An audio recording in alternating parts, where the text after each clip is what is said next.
Hello everyone, আসসালামু আলাইকুম। Welcome to MK cooking house. কেমন আছো সবাই? আশা করি সবাই ভীষণ ভালো আছো, আমিও ভালো আছি। আজ আমি তোমাদের সাথে ভীষণ মজার, প্রাণ ঠান্ডা করা একটা ডেজার্ট আইটেম শেয়ার করব। এটা হচ্ছে ম্যাঙ্গো জেলো মিল্ক পুডিং। চলো দেখে নিই এটা তৈরি করতে কি কি লাগছে।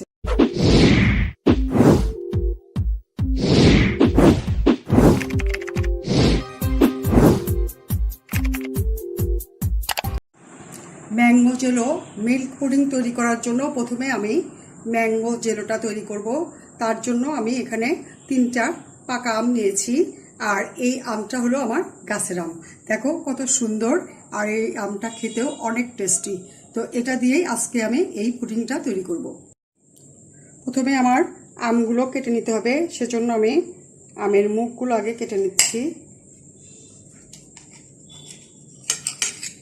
আমের মুখ কেটে পরে দুই পাশ থেকে আমি স্লাইস বের করে নিব আমের।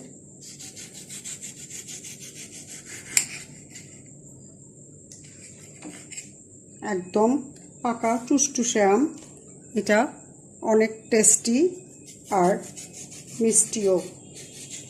এটা টক থাকে যখন একটু কাঁচা থাকে, কিন্তু যখন অনেক বেশি পেকে যায় তখন এটা অনেক বেশি মিষ্টি হয়ে যায়।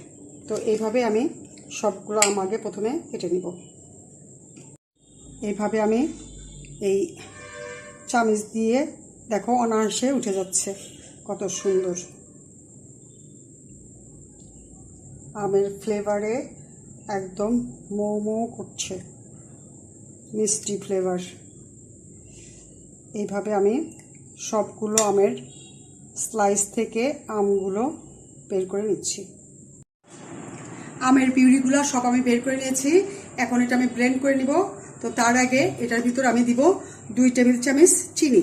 আমটা যদিও অনেক মিষ্টি, তারপরেও আমি একটু চিনি দিচ্ছি আর একটু মিষ্টি হওয়ার জন্য। 2 চামচ চিনি দিয়েছি।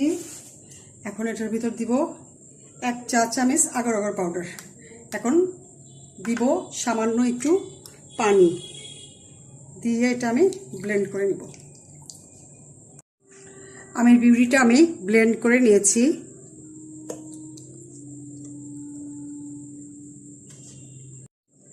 এই জেলোটা তৈরি করার জন্য এখন এটা আমি পিউরিটা সেকে নিব, যেন এটার মধ্যে কোনো লাম্পস বা আঁশ থাকলে ছাকনার সাথে আটকে যায়, কারণ জেলোটা একদম প্লেন হতে হবে।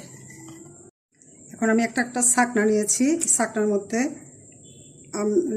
পিউরিটা আমি সেকে নিচ্ছি।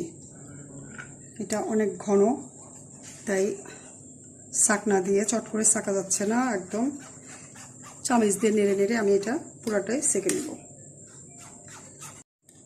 এই যে ম্যাঙ্গো পিউরিটা আমি ছাকনা দিয়ে সেকে নিয়েছি। এই যে দেখো এতগুলো আঁশ আমার এটার ভিতরে আটকা পড়েছে, আর এই পিউরিটা একদম ফ্রেশ হয়েছে, এটার মধ্যে কোনো লাম্পস বা আঁশ টাশ নাই।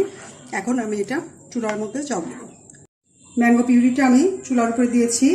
এখন এটা আমি আস্তে জালে অনবরত নেড়ে চেড়ে এটা জাল করে নিব, আর এটা কন্টিনিউ নাড়তে হবে, নইলে ছিটকে যাবে। আর যেহেতু এটার ভিতরে আগার আগার পাউডার দেওয়া আছে, তাই খুব সহজে এটা জমে যাবে আর জেলোটা চুলার উপরেই হয়ে যাবে। সেজন্য এটা আমি অন্য বাটিতে সেট করব, তাই এটা কন্টিনিউ নেড়ে চেড়ে আমি এটা ঘন করে বলক আসা পর্যন্ত জাল দেব। ম্যাঙ্গো পিউরিটা একদম খুব সুন্দরভাবে বলকে বলকে ঘন হয়ে গিয়েছে। এখন এটা আমি ঠান্ডা করে সেট করার জন্য একটা বাটির মধ্যে ঢেলে নিব। আর একটা কথা তোমাদের বলতে ভুলে গিয়েছি, এটার ভিতরে আমি সামান্য একটু লবণ দিয়েছি মিষ্টির স্বাদ ব্যালেন্স হওয়ার জন্য। এখন এটা আমার হয়ে গিয়েছে, দেখো অনেকটা কমে গেছে পানিটা। এখন এটা আমি ঠান্ডা করে বাটির মধ্যে ঢেলে নেব। জেলোর মিশ্রণটা আমার মোটামুটি ঠান্ডা হয়েছে। গরম গরমে এটা আমি বাটির ভিতরে সেট করার জন্য ঢেলে দিচ্ছি। আর এটা ঠান্ডা হয়ে গেলেই খুব সুন্দরভাবে সেট হয়ে যাবে। এখন আমি এটা 1 ঘন্টার জন্য নর্মাল টেম্পারেচারে রেখে দিব, তারপরে ফিরে আসছি এটা সেট হওয়ার পরে।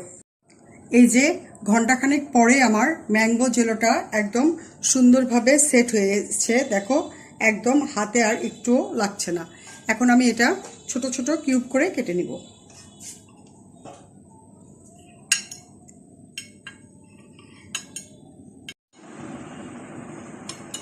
ছোট ছোট করে আমি কিউব কিউব করে এটা কেটে নিচ্ছি।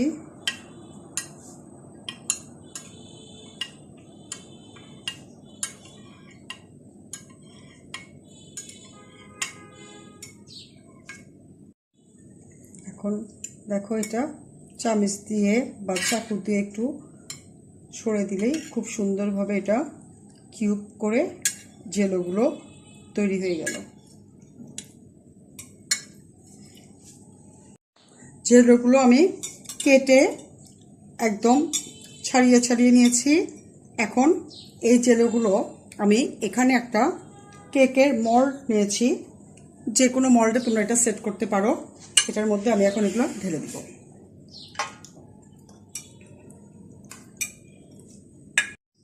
মল্ডের মধ্যে আমি জেলোগুলো ঢেলে নিয়েছি। এখন আমি মিল্ক পুডিংয়ের মিল্ক প্রিপারেশনটা করে নিব চুলাতে। ম্যাঙ্গো জেলো মিল্ক পুডিং তৈরি করার জন্য এখানে আমি 1 মগ লিকুইড মিল্ক নিচ্ছি। এটা আমার জাল দিয়ে ঘন করা দুধ। এটা হচ্ছে আধা লিটার দুধ আমি জাল দিয়ে ঘন করে 1 মগ করেছি। এখন এটার মধ্যে আমি দিব 2 টেবিল চামচ গুঁড়া দুধ দিচ্ছি। 2 টেবিল চামচ গুঁড়া দুধ দিচ্ছি। 1/3 কাপ চিনি আর দিচ্ছি 1 চা চামচ আগার আগার পাউডার। এখন সবগুলো মিশ্রণ আমি ভালো করে ঘেটে একটু মিক্সড করে নিব। দেন আমি চুলাটা ধরিয়ে দিব। দুধ, চিনি, আগার আগার পাউডারের আর গুঁড়া দুধের মিশ্রণটা আমি ভালো করে মিক্সড করে নিয়েছি। এখন চুলার জাল জ্বালিয়ে দিয়েছি। এখন এটা আমি বলক ওঠা পর্যন্ত নেড়ে চেড়ে ঘন করে নিব। আর এটার ভিতরে আমি মিষ্টিটা কম দিয়েছি, কারণ দুধটা জাল দিয়ে ঘন করা দুধেরই মিষ্টি বেশ খানিকটা হয়েছে। তাছাড়া আমার আমটাও অনেক মিষ্টি। আর তোমাদের যদি এর চেয়ে বেশি মিষ্টি খেতে পছন্দ হয় তাহলে আরেকটু চিনি বাড়িয়ে নিতে পারো। এটা এখন আমি বলক আসা পর্যন্ত 2-3 মিনিটের মতো এটা নেড়ে চেড়ে রান্না করে নেব। দুধের মিশ্রণের মধ্যে দেখো সাইড থেকে বলক আসতেছে। এটা অনবরত নাড়তে হবে, নাড়া বাদ দেওয়া যাবে না, কারণ এটার মধ্যে যে আগার আগার পাউডার আর গুঁড়া দুধ আছে তাতে দুধটা খুব তাড়াতাড়ি জমাট বেঁধে যাবে। সেজন্য এটা কন্টিনিউ নেড়ে 4 মিনিট আমি এটা রান্না করে নিচ্ছি। দুধের মিশ্রণটা আমার রান্না করা হয়েছে। দেখো এটা অনেকটা ঘন হয়েছে। এখন এটা আমি অনবরত নেড়ে চেড়ে ঠান্ডা করে তারপরে জেলোর মধ্যে এটা ঢেলে দিব। এটা গরম গরম দেওয়া যাবে না, তাহলে জেলোগুলো গলে যাবে। ম্যাঙ্গো জেলো মিল্ক পুডিংয়ের মিল্কটা আমার ঠান্ডা হয়েছে। আর এটা আমি অনবরত নেড়ে চেড়ে ঠান্ডা করেছি, নইলে এটা জমে যেত। তাই এটা অনবরত নেড়েছি, একদম ঠান্ডা হয়েছে। এখন এটা জেলোর ভিতরে দেওয়ার জন্য একদম উপযুক্ত হয়েছে। এখন আমি এই পুডিংয়ের মিশ্রণটা জেলোর ভিতরে অল্প অল্প করে ঢেলে দিচ্ছি।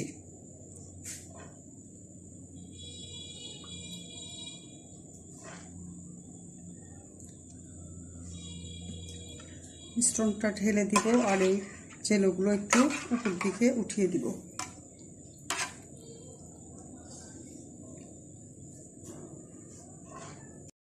এখন আমি এটা ঢেলে দিচ্ছি।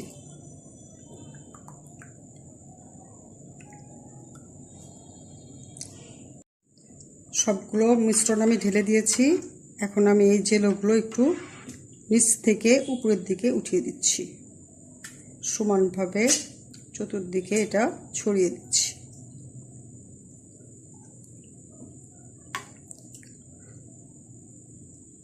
এইভাবে আমি এটা এখন 1 ঘন্টার জন্য নর্মাল টেম্পারেচারে রেখে দিব। এর মধ্যেই এটা জমে যাবে। আর যদি হাতে কম সময় থাকে তাহলে তোমরা নর্মাল ফ্রিজেও আধা ঘন্টার জন্য রেখে এটা সেট করে নিতে পারো। ফিরে আসছি এটা সেট হওয়ার পর্যন্ত। ম্যাঙ্গো জেলো মিল্ক পুডিংটা আমার সেট হয়েছে। এটা আমি ঘন্টাখানেক পরে ফিরে এসেছি। এখন আমি এটা সাইড থেকে মোল্ড আউট করার জন্য একটু সাইড থেকে ছেড়ে নিচ্ছি।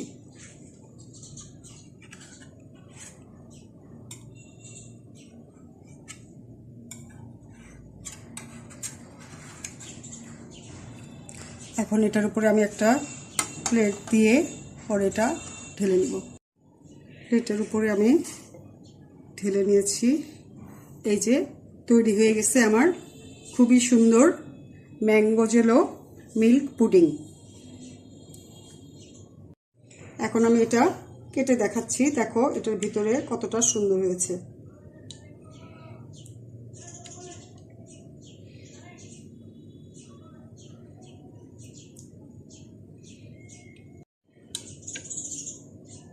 এই যে এটা একদম খুব সুন্দর জমে স্লাইসগুলো দেখো, দেখতে কত সুন্দর দেখাচ্ছে।